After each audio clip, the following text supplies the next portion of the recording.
Depois disso, os filhos de Moabe e os filhos de Amon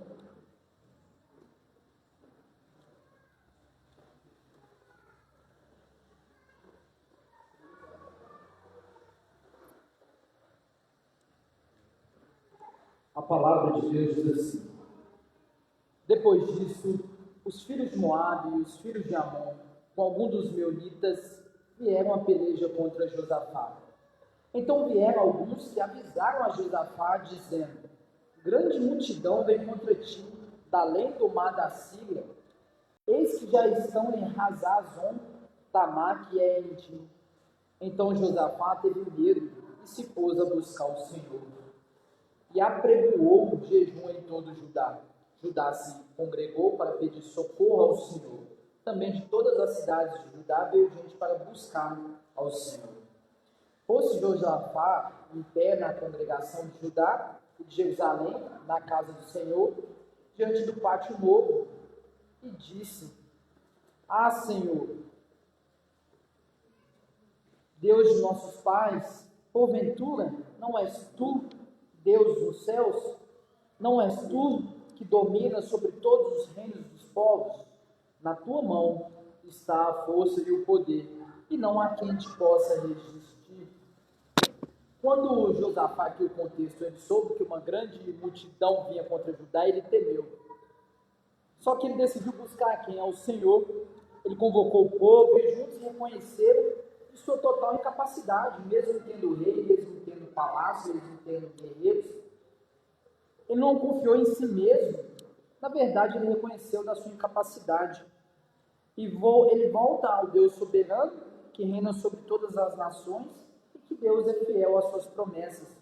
Assim também nós hoje, nós conscientes de nossa dependência, nós colocamos diante do Senhor agora para adorá-lo, confiando na nossa incapacidade, confiando que nós não temos mérito, nós agarramos os méritos de Cristo. Pois somente dele, somente de Deus vem o nosso socorro. Oremos. Senhor Deus, nós te agradecemos, nós erguemos a nossa voz nesse momento, nós te louvamos exaltando o teu santo nome nesta manhã. Nós, ó Deus, confiamos aqui na nossa incapacidade, somos incapazes, nós somos limitados, mas nós agarramos ao Senhor Jesus Cristo. Nós confiamos nos méritos de Jesus Cristo, ao qual, Pai, nos veste de forma, um vestimento, uma roupa imaculada, Pai, para que possamos, Senhor, chegar com confiança ao trono da graça e hoje podemos te adorar. Então, ó Deus, nessa manhã, recebe a nossa adoração, recebe o nosso culto ao Senhor, e que todo crédito, todo mérito seja acreditado ao seu Filho Jesus Cristo. Em nome do Senhor Jesus Cristo, nós oramos, te agradecemos. Nós te agradecemos por esse milagre, essa igreja, ó Pai, que o Senhor que iniciou essa obra, o Senhor que abriu os nossos olhos, nosso entendimento, o Senhor colocou o amor em nós para que hoje possamos te amar, te servir, te adorar, toda essa obra do Senhor. E nós te agradecemos e nós te louvamos por isso. Senhor Jesus, nos ajude e que esse culto possa subir com uma mão suave às suas lágrimas. Nos coloque reverência. Senhor Jesus, nos coloque temor. Em nome do teu Filho Jesus Cristo. Amém. Irmãos, vamos à nossa oração de confissão de pecados. Salmo 51, verso 3 ao 4.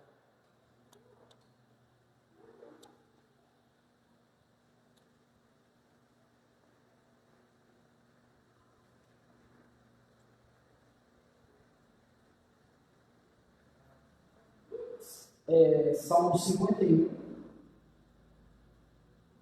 versículo 3 ao 4.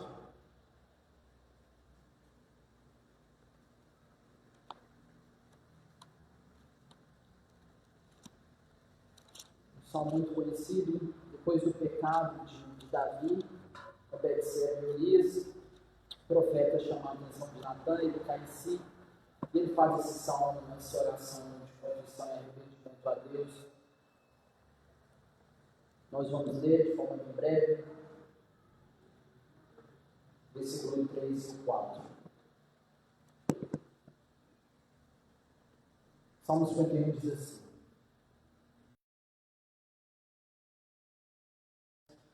e o meu pecado está sempre diante de mim. Pequei contra ti e contra ti somente, e fiz o que é mal perante os teus olhos. de maneira que serás tido por justo no teu falar e puro no teu julgar. À luz desses salmos, nos colocamos diante do Senhor, igual o salmista fez, reconhecendo também plenamente as nossas transgressões cometidas a Deus durante essa semana.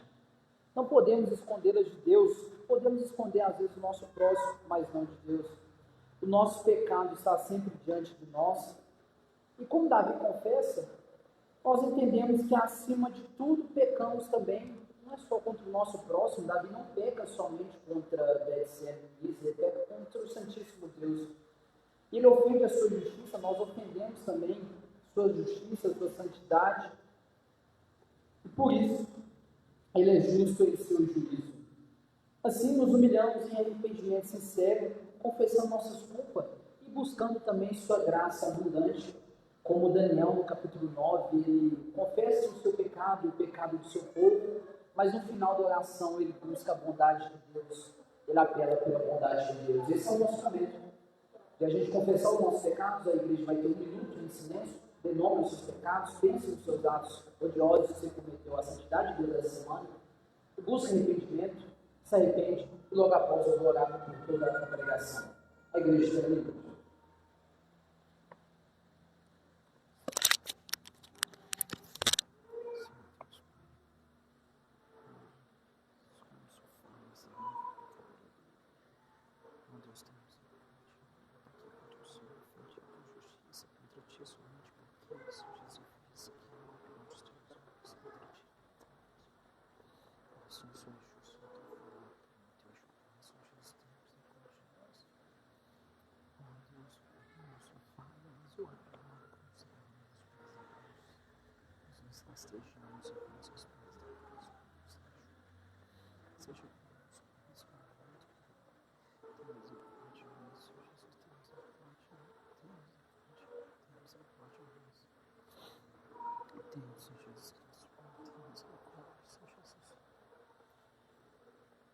Jesus.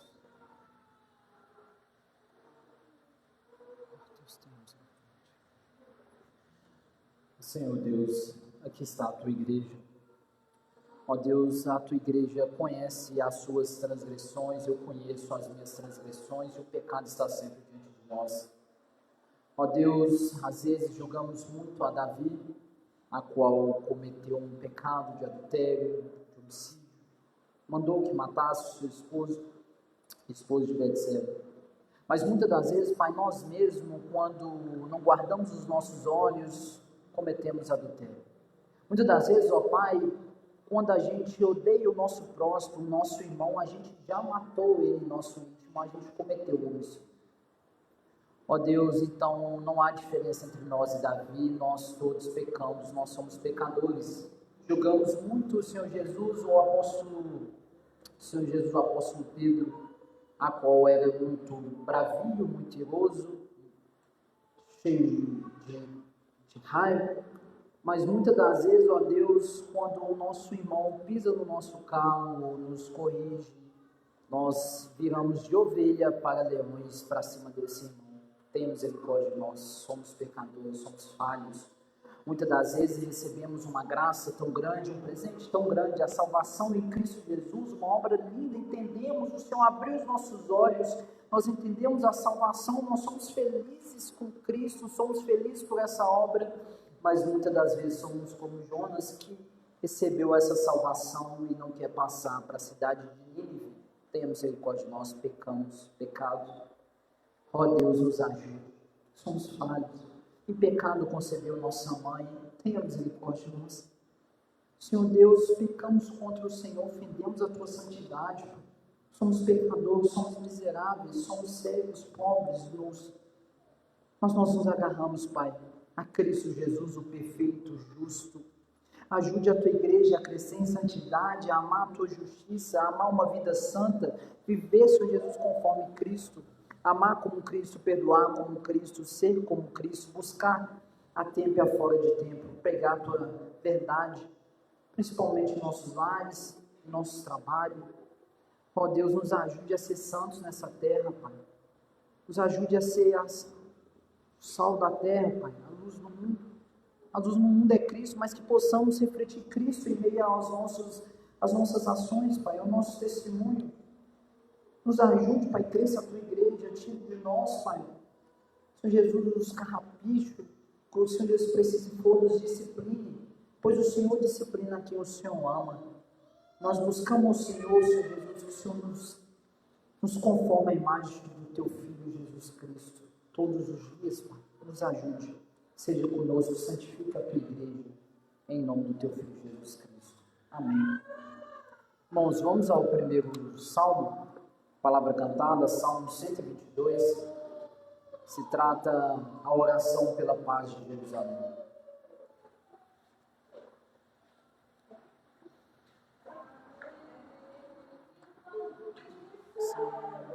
Vamos à casa de Deus, nossos pés pararam junto às portas, teus portões, Jerusalém, onde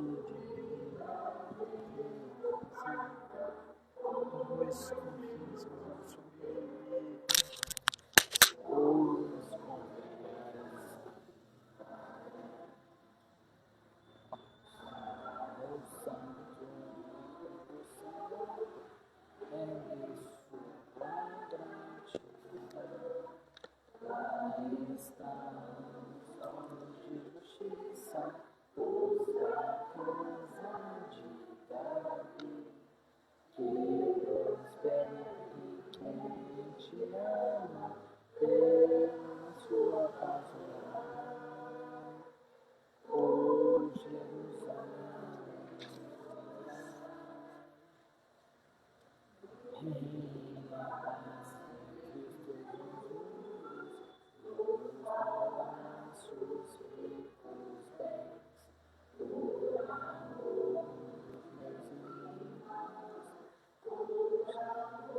Amém. Irmãos, votos assim. Vamos à leitura bíblica, Antigo Testamento, Êxodo, capítulo 27.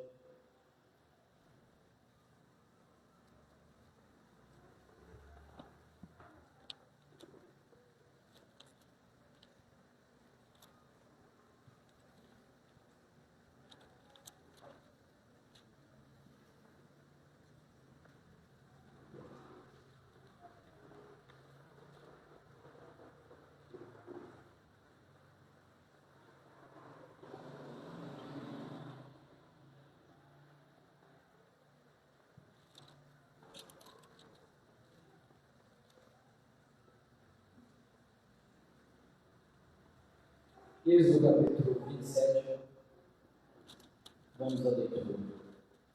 Diz assim: o altar do holocausto. Farás também o altar de madeira de acácia, de 5 côvados, será o seu comprimento. E de 5 a largura será quadrado o altar. E de 3 côvados a altura, os 4 cantos, farás levantar-se 4 chifres, os quais formarão uma só peça com o altar, e o cobrirás de bronze. Far-lhe-ás também recipientes para recolher a sua cinza, e pás, e bacias, e garfos, e braseiros. Todos esses utensílios farás de bronze.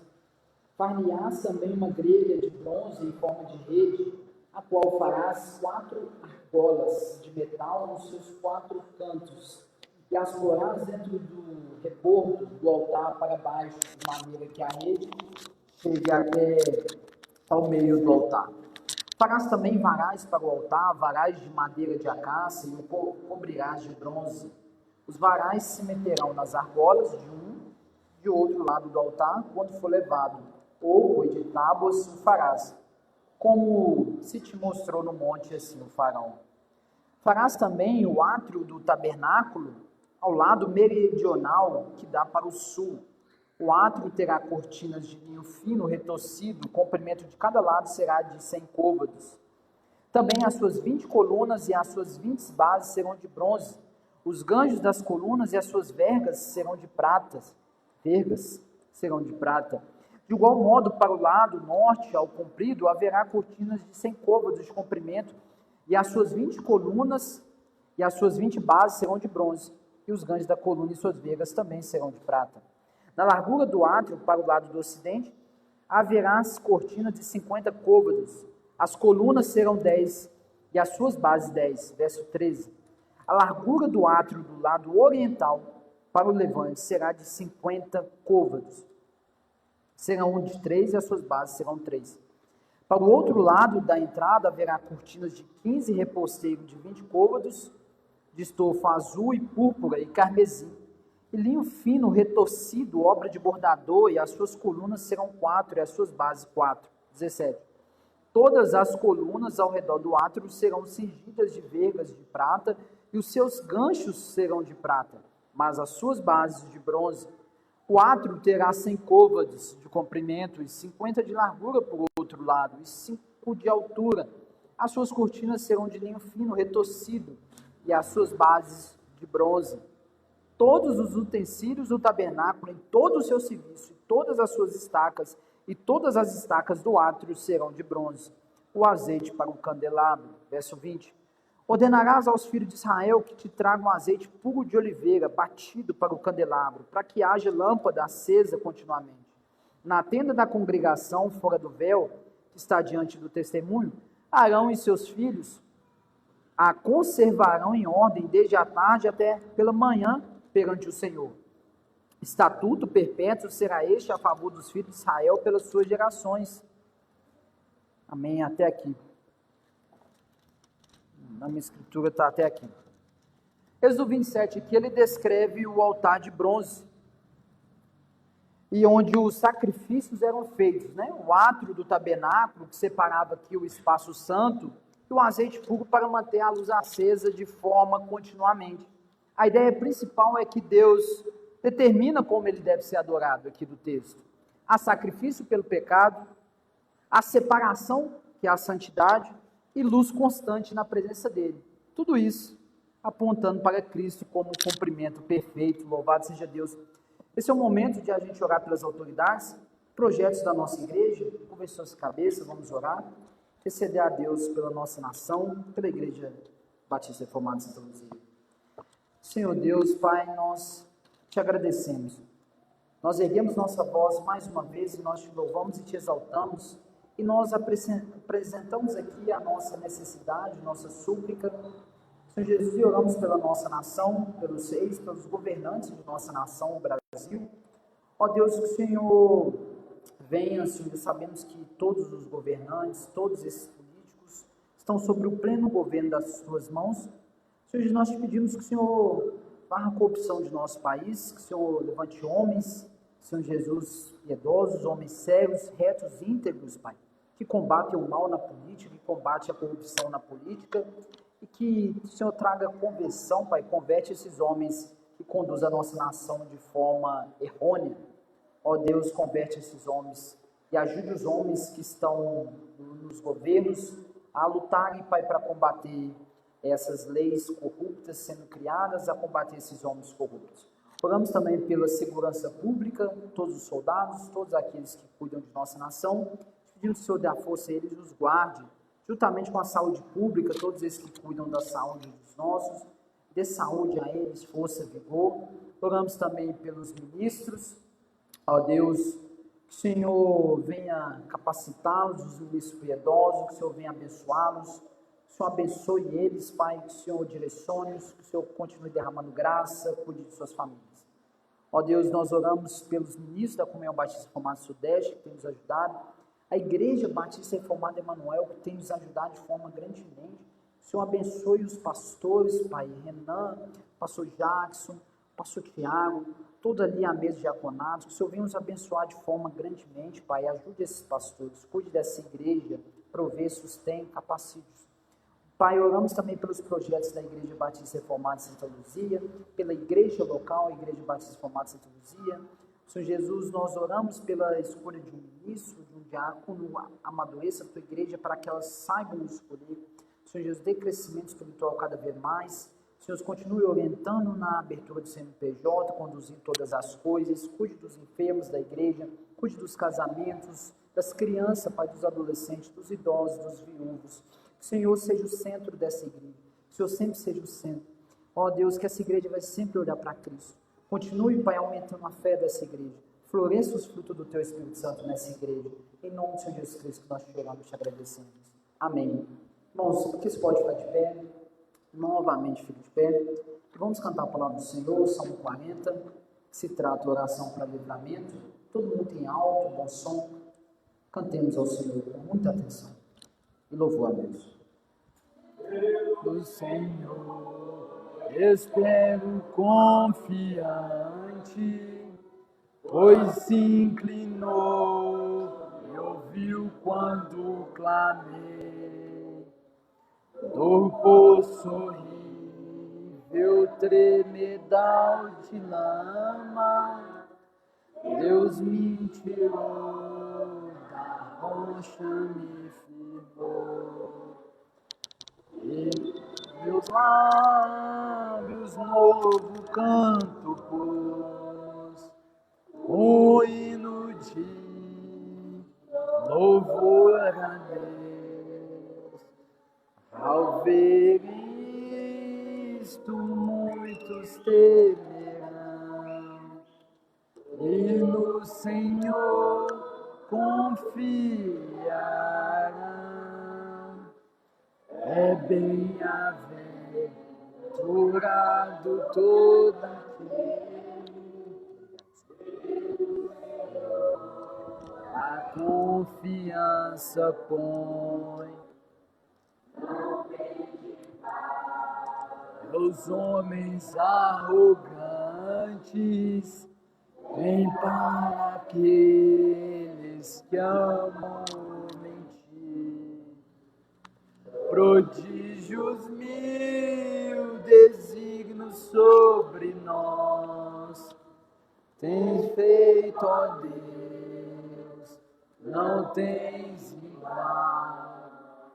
Quiser anunciá-los, proclamar, mas ultrapassam meu contar. Ofertas, sacrifícios não quisestes, abriste os meus ouvidos para ouvir. Ofertas, holocaustos não requeres, pelo pecado, pela transgressão. Então eu disse, eis aqui estou, o consta sobre mim. O meu prazer é teu querer cumprir, e dentro em mim tua lei está, e proclameis as novas de justiça, pelos santos na congregação. Tu sabes que jamais cerrei os lábios, tu bem o sabes, ó Senhor meu Deus. Tua justiça em mim não ocultei, fidelidade proclamei. Não escondi da grande reunião, verdade, graça e salvação. Amém. Irmãos, esse é o momento do ofertório, que a gente contribui para o reino de Deus com o nosso recurso. Fique à vontade, lembrando que a contribuição para o reino de Deus é um ato de adoração a Deus. Irmãos, fique à vontade.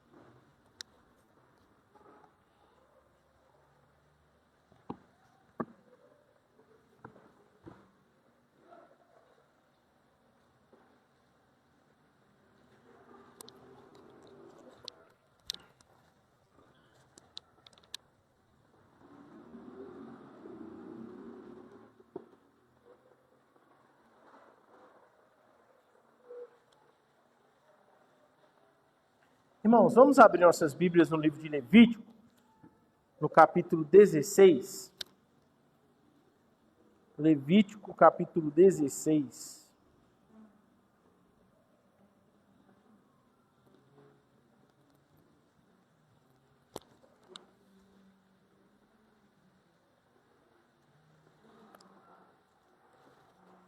Os irmãos que forem encontrando, marquem aí.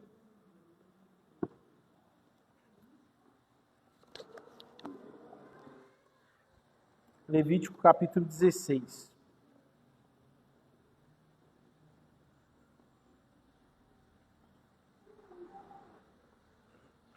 Vamos orar? Senhor, nós te pedimos a tua graça sobre nós. Nós sabemos que o Senhor se faz presente aqui no nosso meio, que o teu Santo Espírito, Deus, habita em nós, que o teu Santo Espírito, Pai, é quem nos convence do pecado, da justiça, do juízo. Que o Senhor, ó Pai, nos ajude a estar atentos a esse texto nessa manhã, a ver a glória de Cristo refletida aqui nesse texto. Senhor, que nós venhamos, ó Pai, tirar lições, e não apenas lições éticas e morais para a nossa vida, mas lições, ó Deus, que nos transformam quanto cristãos, quanto servos do Senhor, quanto homens e mulheres que vivem para a sua glória, e que nós venhamos, ó Deus, a ser exortados pela sua palavra, que nós venhamos ser confortados por ela. Nós pedimos, ó Pai, não só por essa igreja, por esse momento aqui, mas nós pedimos também por toda a igreja do Senhor espalhada nessa terra, que hoje se reúne, que vidas possam ser salvas, transformadas e que o reino de Cristo continue avançando para a honra e glória do teu santo nome. É o que nós pedimos e te agradecemos. Amém. Irmãos, antes de nós entrarmos aqui e fazermos a leitura do texto, né, nós precisamos, mais uma vez, ter em mente, e é a terceira vez que eu digo isso, né, que a Bíblia aqui ela não é uma coleção de histórias morais, tá? Que a Bíblia aqui não é um manual de boas maneiras, não. O objetivo da Bíblia não é nos mostrar heróis aqui, vilões, para que nós nos espelhamos neles em si, ou que os nossos filhos o imitem ou o evitem, né? Ser como Daniel, ser como José, ser como Davi. Não, não. A Bíblia ela é um único livro, feita por um único autor, que conta uma única história, que conta a história da redenção, o plano redentivo e como Deus executa o seu plano redentivo no espaço e no tempo, por meio da pessoa e do sacrifício de Cristo. Então, de Gênesis a Apocalipse, cada livro, cada lei, cada descrição, cada profecia, cada narrativa aponta e conta a história de uma única pessoa, que é do próprio Cristo, né? E é interessante que quando Jesus ele ressuscita, né, dos mortos, e ele está caminhando ali no caminho de Emaús, né, e ele está conversando com algumas pessoas, olha o que ele disse em Lucas 24:44. Era necessário que se cumprisse tudo o que de mim está escrito na lei de Moisés, nos profetas e nos salmos. E então o texto diz que lhes abriu o entendimento para compreenderem as Escrituras. Ou seja, o próprio Cristo declara que de Gênesis a Apocalipse está contando a história dele, está apontando para ele. E isso, quando ele fala isso para as pessoas que estão no caminho de Emaús, é como um estalo, abre-se o entendimento. E eles então começam a olhar para os profetas, para Moisés, para a lei, e olhar para isso de forma diferente, né?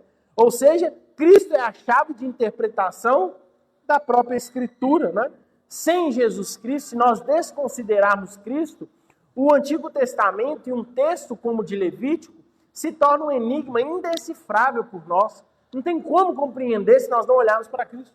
Não tem como ler Levítico 16, senão nós vamos ver só um tanto de regra que sem a pessoa do próprio Filho, sem o plano redentivo, não faz muito sentido.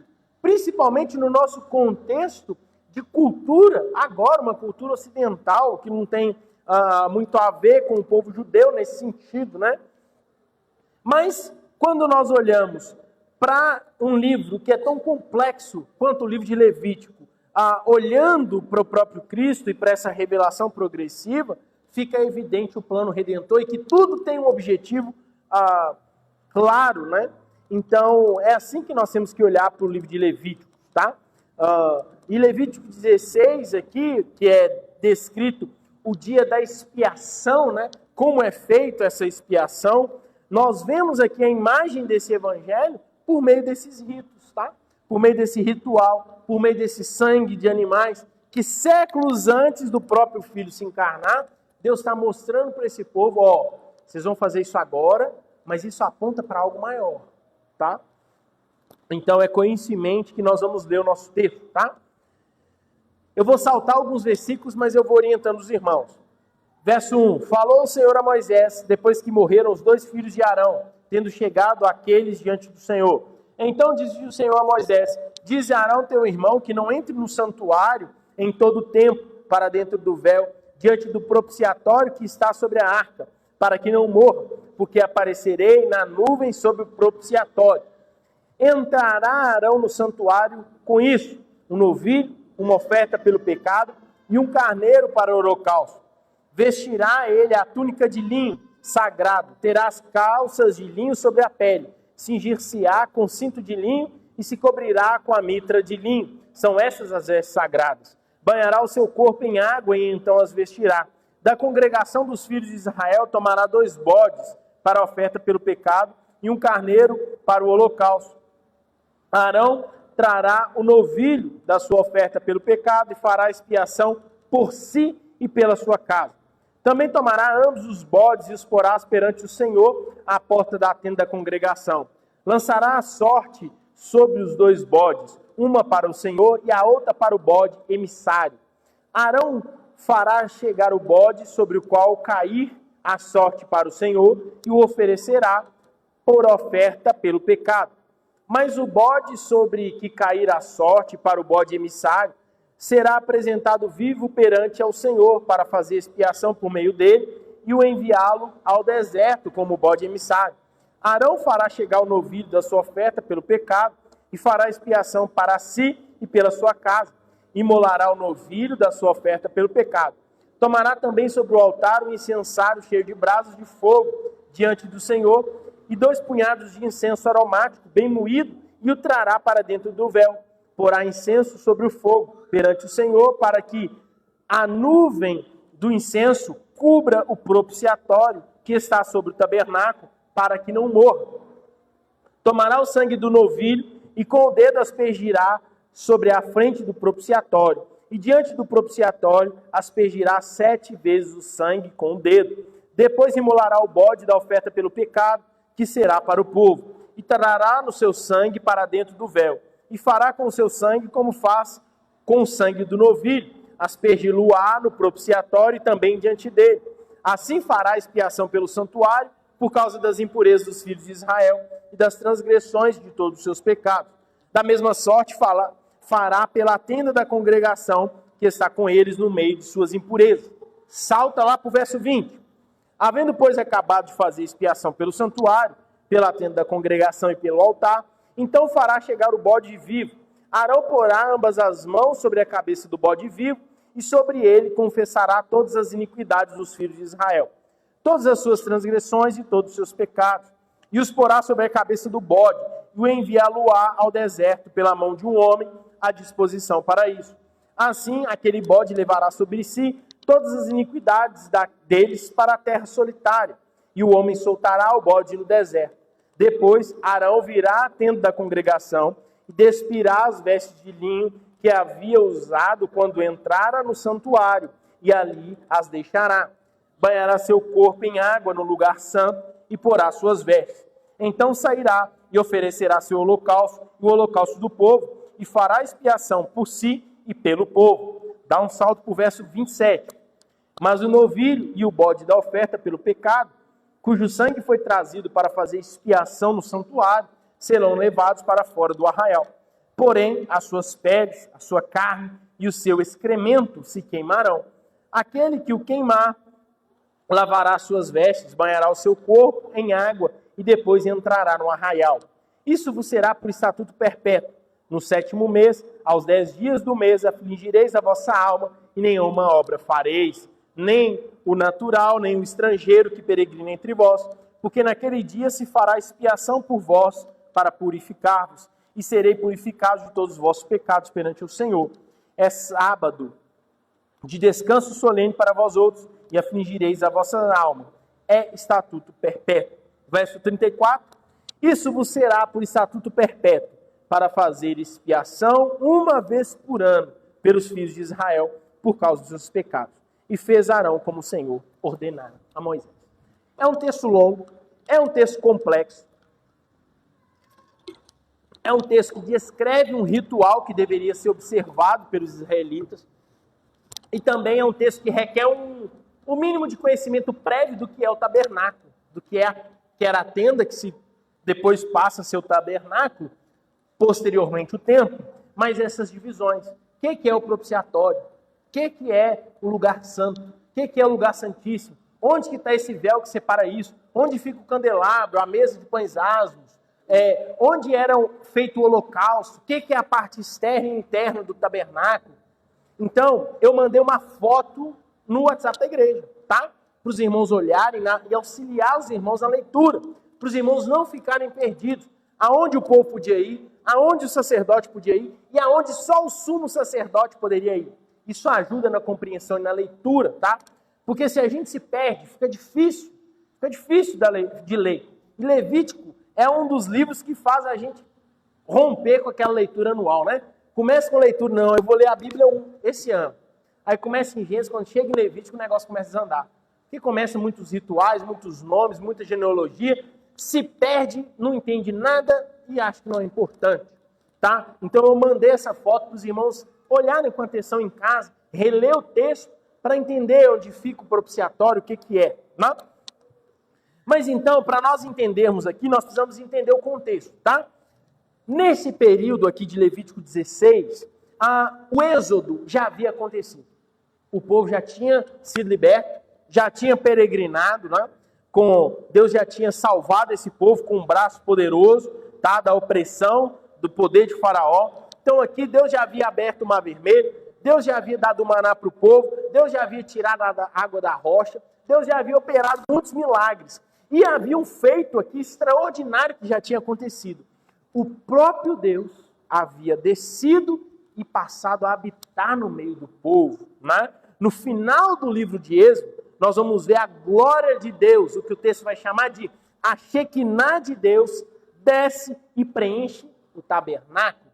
Nós vimos isso acontecendo na tenda do encontro, e agora nós vemos isso acontecendo no tabernáculo, né?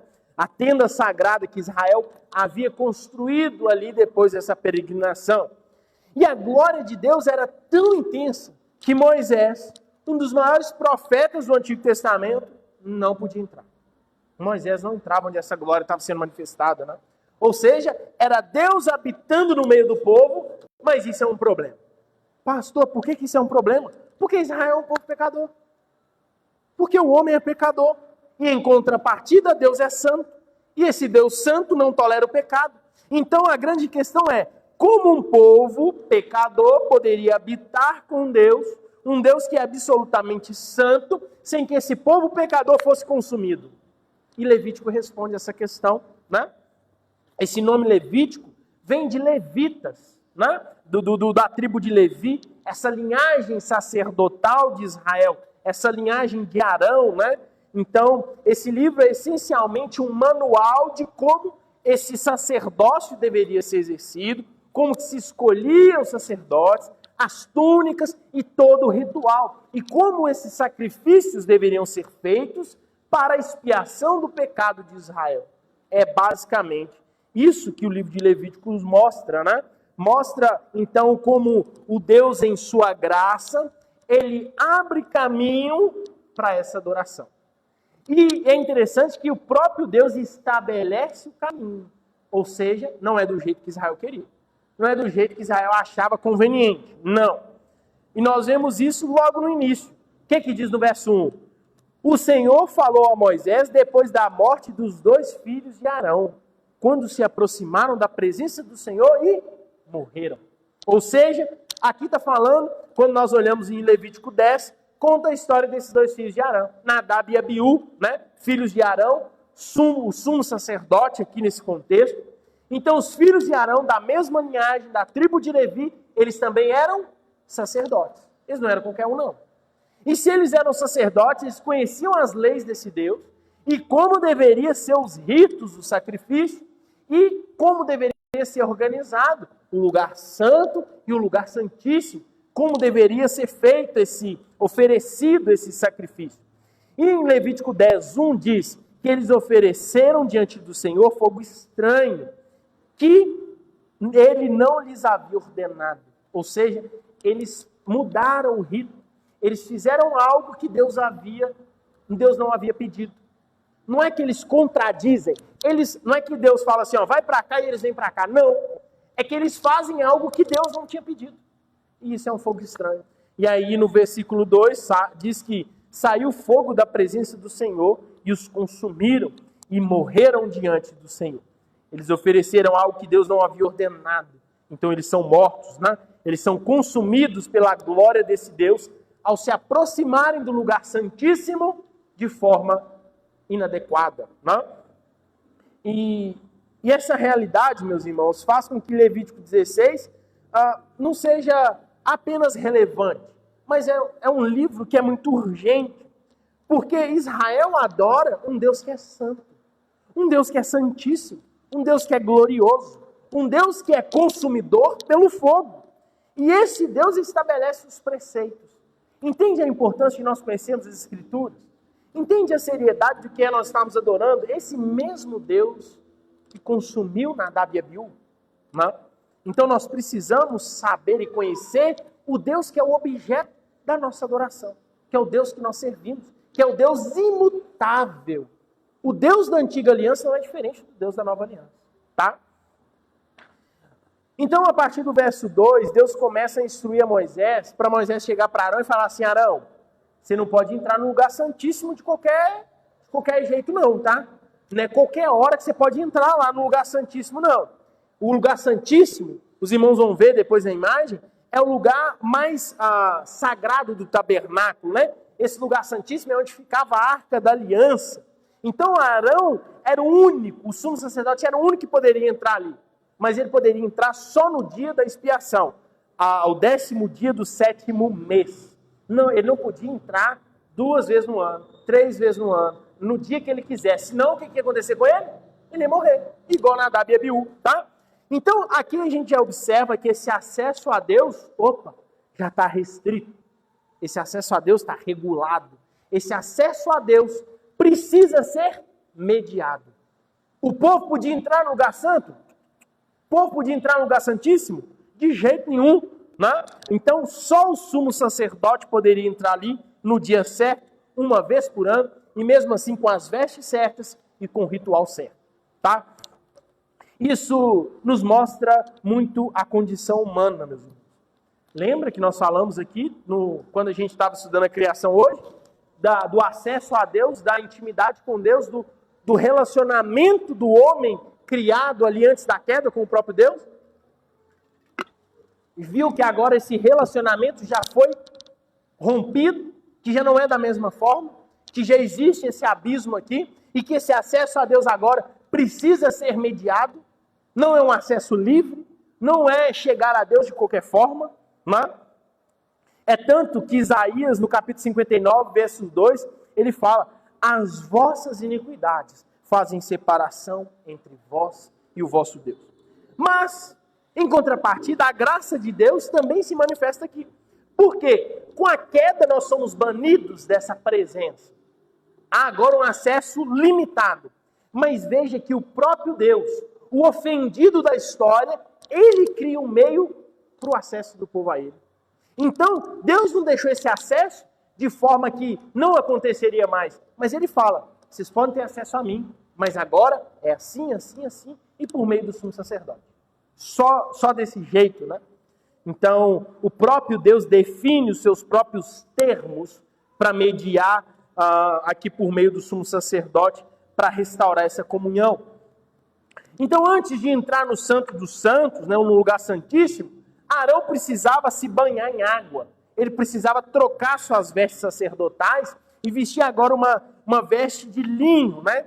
ele tira as vestes que está lá em Êxodo 28, as vestes ornamentadas, com a estola sacerdotal, com as pedras preciosas que representavam as tribos de Israel. Ele precisa tirar isso, e para ele entrar no lugar santíssimo, ele precisa agora vestir uma veste mais simples, uma veste de linho, humilde, né? O verso 5 a 10 vai mostrar que Arão, então, depois de vestir essas vestes, ele deveria pegar um novilho. Então, antes de tudo, ele precisa sacrificar por si próprio e pela sua família. Porque se ele não tivesse purificado, ele entraria de qualquer maneira e seria consumido. Então, antes de oferecer um holocausto por Israel, pelo povo, ele precisava oferecer para si próprio. Por quê? Porque Arão também é um homem, um pecador, que necessita da graça desse Deus, né? Então, ele deveria também pegar 2 bodes, né? Os 2 bodes seriam sorteados. Um bode seria o bode para o Senhor, que seria o bode do sacrifício, e o outro bode seria o bode para Azazel, né? Que seria o bode emissário, o bode expiatório, que vai ser lançado depois para fora do arraial. E aí nós continuamos nos versos de 11 a 14. Antes de qualquer coisa, Arão então deveria oferecer esse novilho, né? Pelo próprio pecado. Um homem que precisava da expiação. Nem o sumo sacerdote estava livre aqui. Ele precisava da expiação. Então, depois de matar esse novilho, o que ele deveria fazer? Pegar um incensário cheio de brasas, né, do altar, e ele tinha que pegar também 2 punhados de incenso moído, levar esse incenso para dentro do lugar santíssimo, onde tinha um véu que separava o lugar santo do lugar santíssimo. Então ele entrava no lugar santíssimo com essa fumaça, para que essa fumaça cobrisse ali o propiciatório. O propiciatório nada mais é do que aonde a Arca da Aliança, onde os 2 querubins que as asas se encontram, entre eles ali a tampa da arca é o propiciatório, tá? Então essa fumaça tinha que cobrir tudo aquilo, para na hora que a glória de Deus se manifestasse, o sumo sacerdote não visse. Porque se ele tivesse um contato direto, o que aconteceria? Morreria também, tá? Então, depois disso, Arão iria aspergir o sangue desse novilho, né, sobre esse propiciatório, onde os querubins se encontram, a tampa da arca, né, uma vez para cima e 7 vezes para baixo, assim diz o texto. Depois, ele ia sair, pegar o bode que foi escolhido para o bode para o Senhor, né, e então ele faria o mesmo. Ele ia imolar esse bode, iria entrar novamente no lugar santíssimo e aspergir o sangue desse bode sobre o propiciatório, né? E depois ele também aspergiria esse sangue em toda a parte interna, onde ele entrou com incenso para ter essa fumaça, nas paredes, né? Para expurgar, para espiar ali as impurezas de Israel. Olha o que o texto diz no verso 16. Por causa das imundícias dos filhos de Israel e das suas transgressões, segundo todos os seus pecados. Em outras palavras, o pecado de Israel é tanto, o pecado do homem é tanto, que contaminava até o santuário de Deus. Então, o lugar onde Deus habitava também estava manchado pelo pecado, pela presença, né, do povo pecador que vivia ao redor desse tabernáculo, né? Portanto, esse sangue derramado tinha o objetivo de limpar, de cobrir esse pecado, de expurgar esse pecado, tá? E a grande lição que nós temos aqui é que não há remissão de pecados sem derramamento de sangue. Não há perdão em nenhum ponto sem que sangue seja derramado, tá? Nós vemos isso exatamente quando Adão e Eva pecam, quando eles transgridem a lei desse Deus, quando eles quebram o pacto de obra. A primeira coisa que Deus faz é partir um animal para fazer roupa para eles. Então, para a remissão de pecados, é obrigatório o derramamento de sangue. Hebreus 9:22 diz, com efeito, quase todas as coisas, segundo a lei, se purificam com sangue, e sem o derramamento de sangue, não há remissão. Então, depois de concluir, esse já matou o novilho, já matou o primeiro bode e aspergiu sangue no santuário, agora vai para o segundo bode, o bode emissário, né? E esse é o momento mais dramático, que está entre os versos 20 e o verso 22. Arão sai para onde estava esse bode, né? E aí ele coloca ambas as mãos sobre a cabeça desse bode, um gesto de identificação um gesto de transferência, e Arão então fala em alta voz, no verso 21. Todas as iniquidades dos filhos de Israel, e todas as suas transgressões, e todos os seus pecados, pondo-os sobre a cabeça do bode. Então, depois disso, o que acontece? Ele imputa Arão nessa ideia de transferência, de consideração do pecado do povo sobre esse bode. Agora esse bode está simbolizando o pecado de Israel. E aí um homem que é designado do meio do povo, ele vai pegar esse bode, vai tirar do arraial, vai levar esse bode para longe, para o deserto, e vai soltar esse bode lá, para ele nunca mais voltar. Uma ideia de que o pecado está sendo retirado do meio do povo e está sendo levado para longe, para um lugar ermo, e esse bode não mais voltava, tá? E diz o texto, então, que depois de soltar esse bode, Arão tinha que voltar. Agora ele vai tirar essas vestes de linho, né? Ele vai tomar um banho, e ele então vai ser vestido com as vestes sacerdotais de novo. E então, só assim ele vai poder oferecer, novamente, consumir os restos, né? Os holocaustos para si, para o povo. Então, esses corpos desses animais, cujo sangue já havia sido aspergido dentro do tabernáculo, né? Ele então vai ser queimado fora do acampamento. Então, o novilho e o bode que foi sacrificado, que aspergiu o sangue do altar, depois Arão vai pegar tudo isso e vai queimar fora do acampamento. Não pode ser no meio do povo de Israel, tá? Então, o ritual estava feito, né? E até esse homem que levava, que era designado para levar esse bode para fora do acampamento, esse homem, para voltar, ele tinha que tomar banho, para ser limpo dessa impureza, desse contato com esse bode emissário, né? E aí diz o texto que esse dia da expiação, ele deveria ser guardado para sempre. Do 10º dia do 7º mês. Era o dia de jejum, de repouso absoluto, onde o povo deveria, no verso 29, o que está escrito aí? O povo deveria ser afligido, ter sua alma contrita, entender o que aquilo estava simbolizando, né? Então nenhum trabalho era feito, era um dia solene, mais sagrado de Israel. E aí o verso 34 conclui que isso será para vós um estatuto perpétuo, para fazer expiação pelos filhos de Israel, por causa de todos os seus pecados, uma vez por ano. Então, todo ano, uma vez por ano, esse ritual tinha que se repetir. Ele tinha que ser feito novamente. No ano seguinte, novamente. E no ano seguinte, novamente. E assim por séculos, até a vinda do Messias e o cumprimento pleno do que esse dia aqui simbolizava. É basicamente o que está descrito em Levítico 16. E quando nós olhamos para esse texto, nós vemos o caráter de Deus sendo refletido aqui. A primeira coisa que nós vemos é a santidade desse Deus. No verso 2, diga Arão ao seu irmão que não entre em qualquer tempo no santuário, para que não morra. Olha a santidade desse Deus sendo explícita aqui. Deus é infinitamente santo. Deus não compactua com o pecado. Deus não aceita o pecador pelo fato de você ter chorado no seu quarto e pedido perdão. Deus não se relaciona com o pecado em nenhum sentido. Esse Deus não aceita ser adorado de forma leviana. Esse Deus não aceita adoração de qualquer jeito. A morte de Nadab e Abiú aqui são provas de que adorar Deus de qualquer forma, isso vai resultar num castigo terrível. A santidade de Deus, isso significa que Deus é absolutamente separado. Santidade quer dizer isso. Ser separado do que é impuro, do que é corrupto, do que é pecaminoso.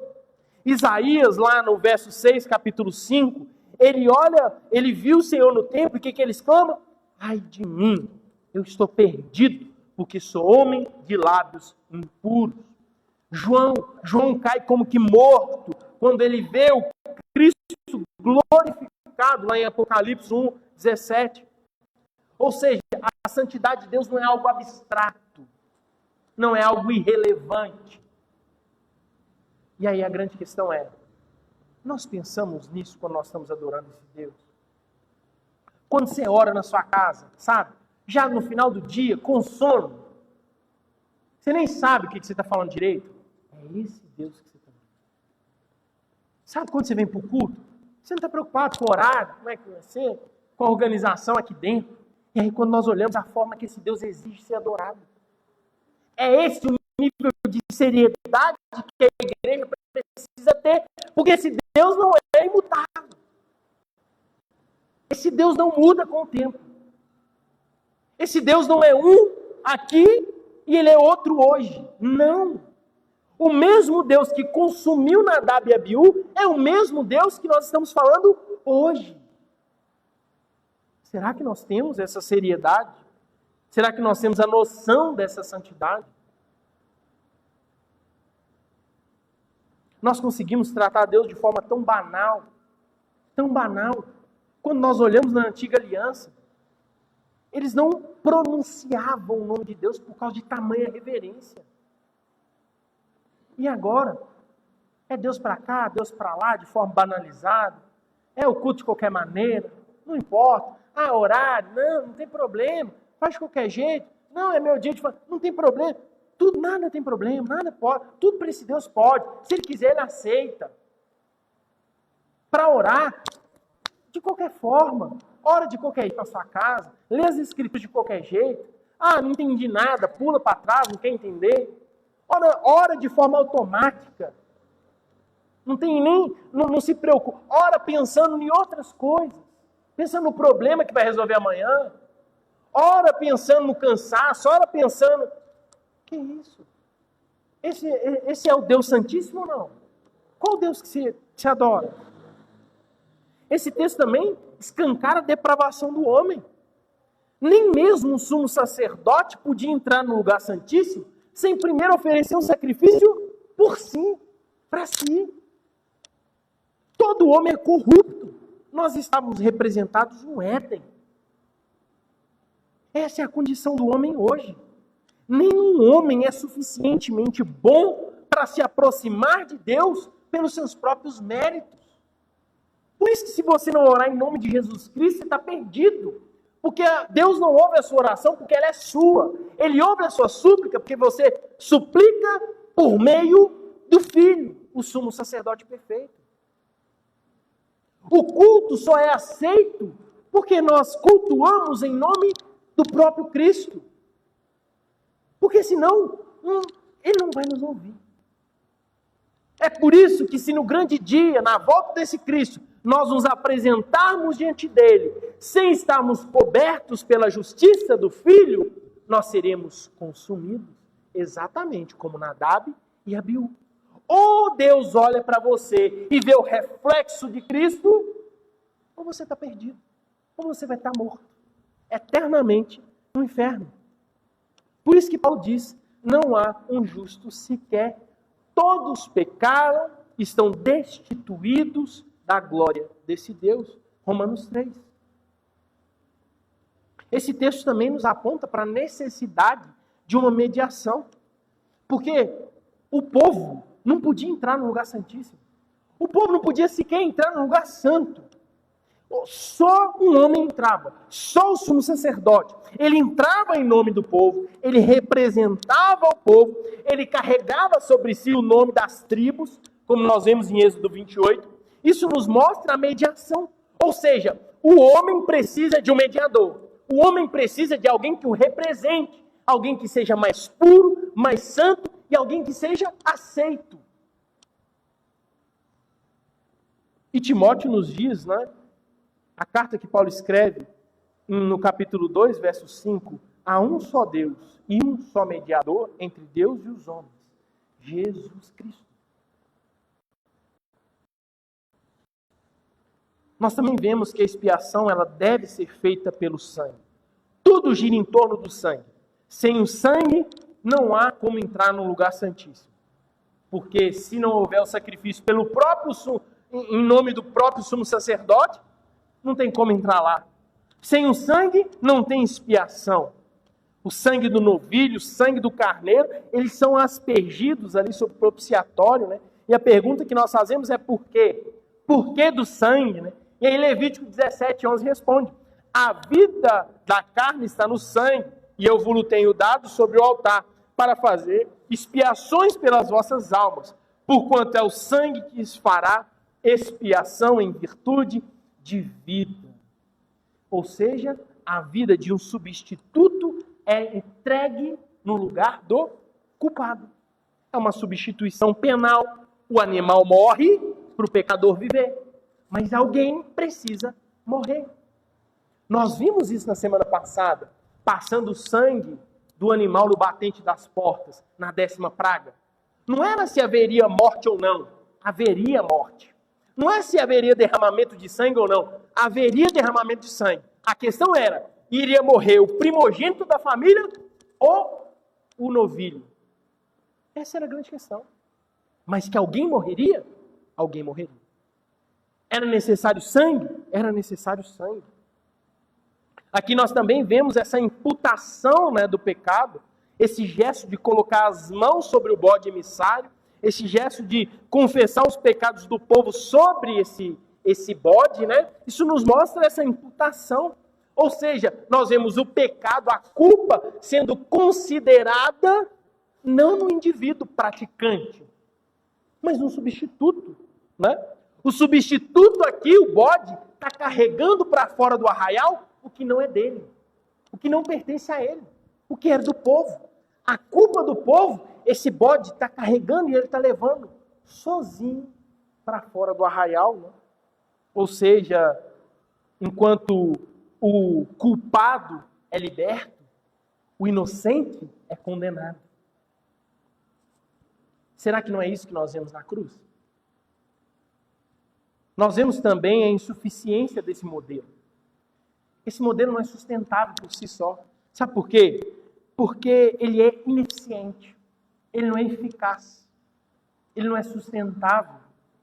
Porque todo ano o mesmo ritual.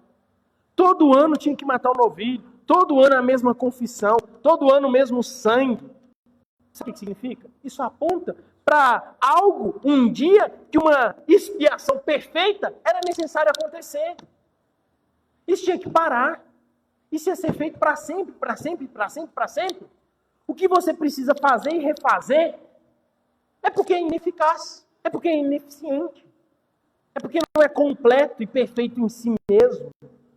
Então isso aqui, em Levítico 16, é apenas uma sombra é uma encenação de algo maior, de algo perfeito, de algo que seria suficiente, de algo que não precisaria de repetição, algo que seria feito uma vez por todas e seria suficiente para cobrir o pecado do povo.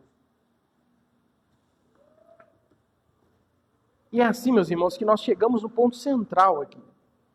Porque em cada parte desse rito, nós podemos ver a pessoa do próprio Cristo. Porque esse sumo sacerdote aqui, que figurava como mediador, que entrava no lugar santíssimo em nome do povo, que apresentava esse sangue, que intercedia pelo povo, era um homem mortal, um homem pecador, que precisava algo para ele, só assim ele entrar depois, né? E Hebreus 7, 26 e 27, ele compara, ele contrasta.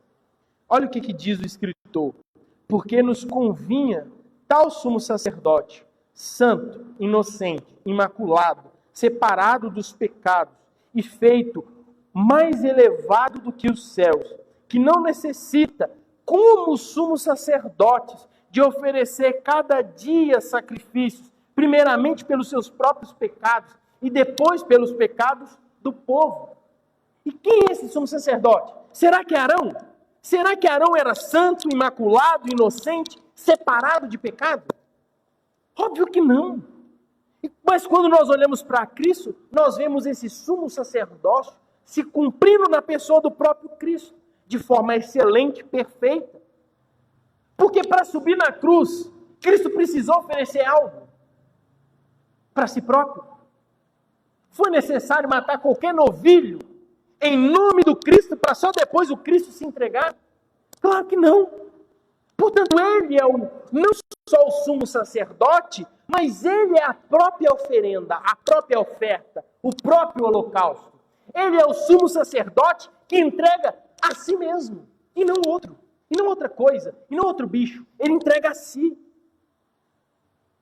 Ele é o único que pode entrar no lugar santíssimo sem ter que mudar suas vestes, sem ter que espiar, sem ter que matar um novilho, né? Hebreus 4,14, visto que temos um grande sumo sacerdote que penetrou nos céus, Jesus, o Filho de Deus, retenhamos firmemente a nossa confissão, porque não temos o sumo sacerdote que não possa compadecer-se das nossas fraquezas. Antes, foi tentado em tudo como nós, mas sem pecado.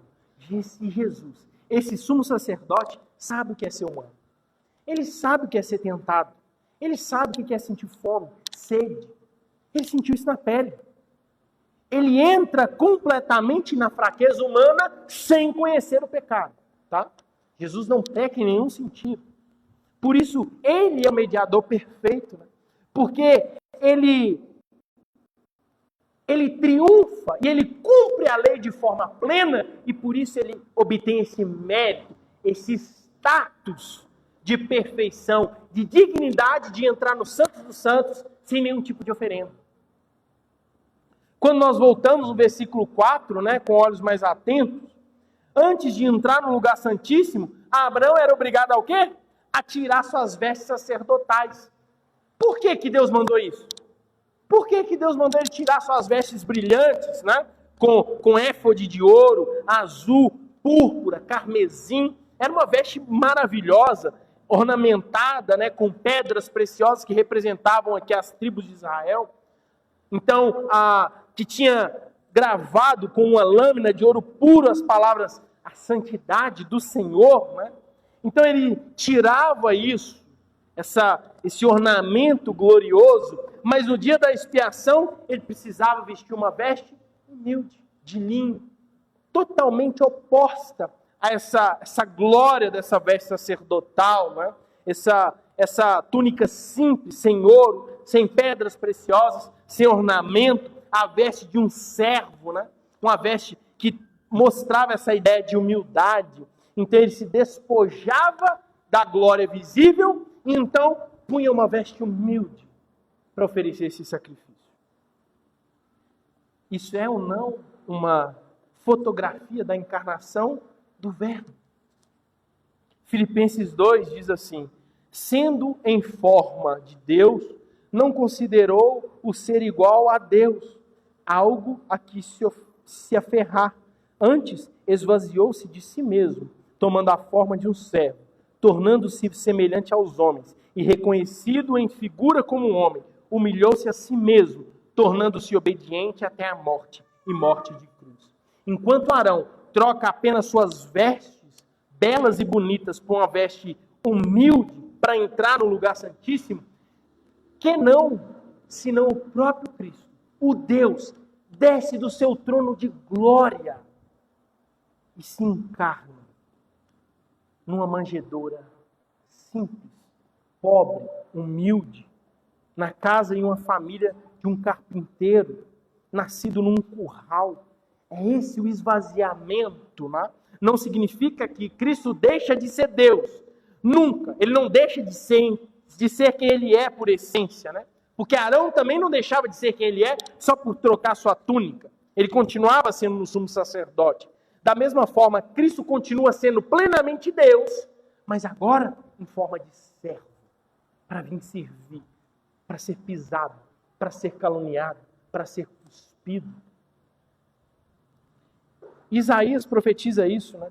Não tem aparência nem formosura, e quando o vimos, não há beleza nenhuma em sua aparência, para que o desejemos. Era desprezado e o mais rejeitado entre os homens.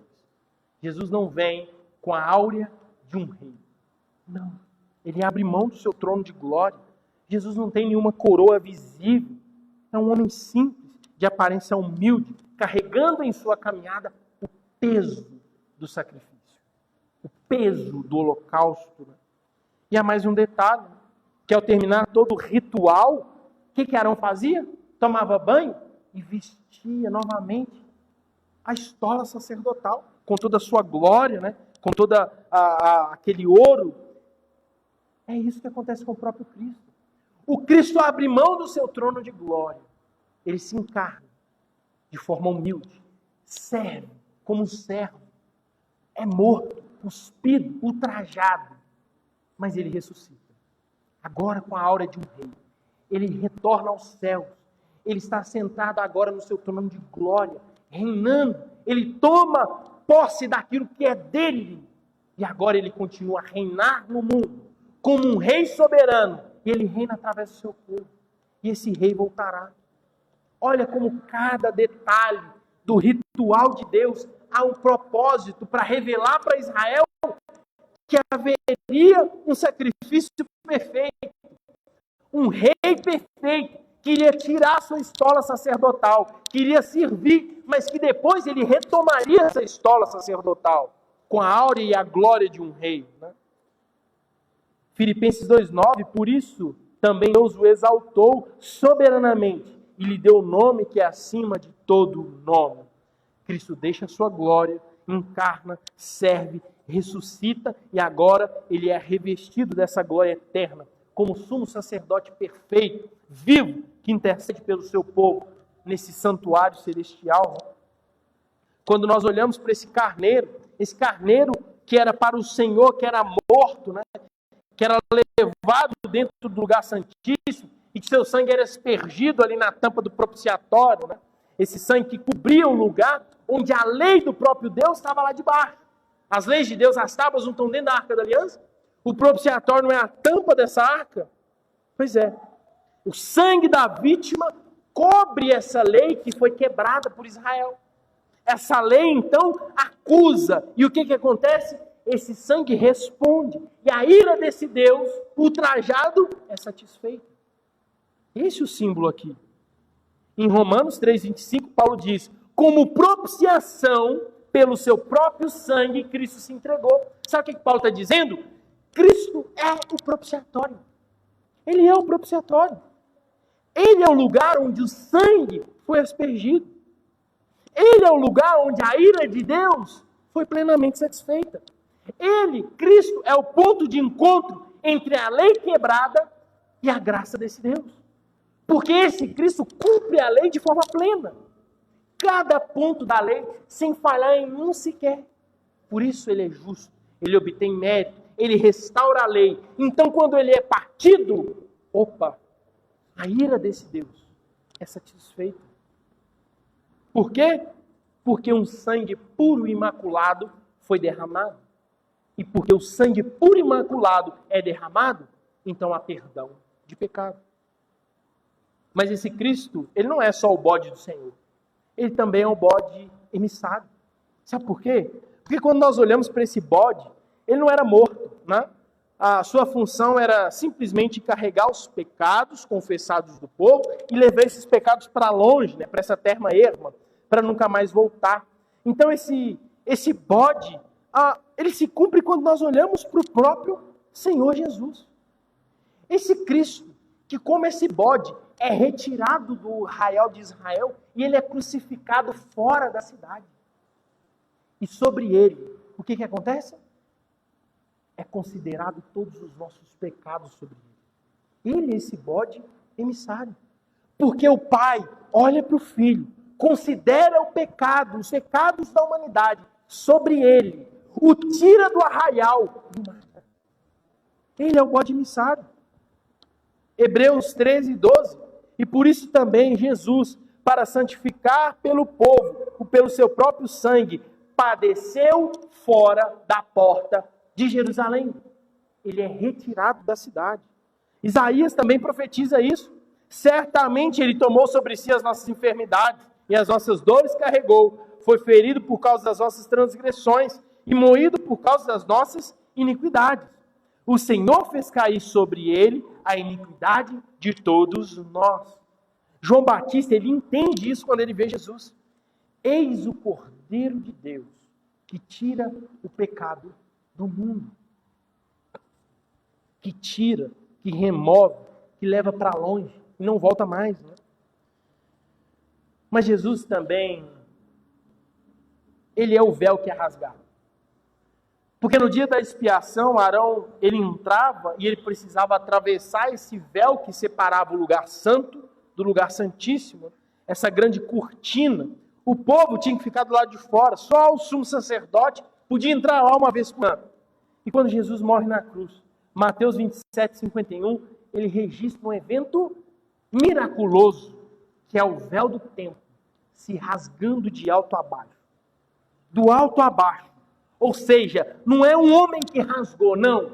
É o próprio Deus rasgando de alto a baixo, abrindo o caminho. E por causa desse véu rasgado, por causa desse Cordeiro de Deus rasgado, hoje você pode orar e ser ouvido.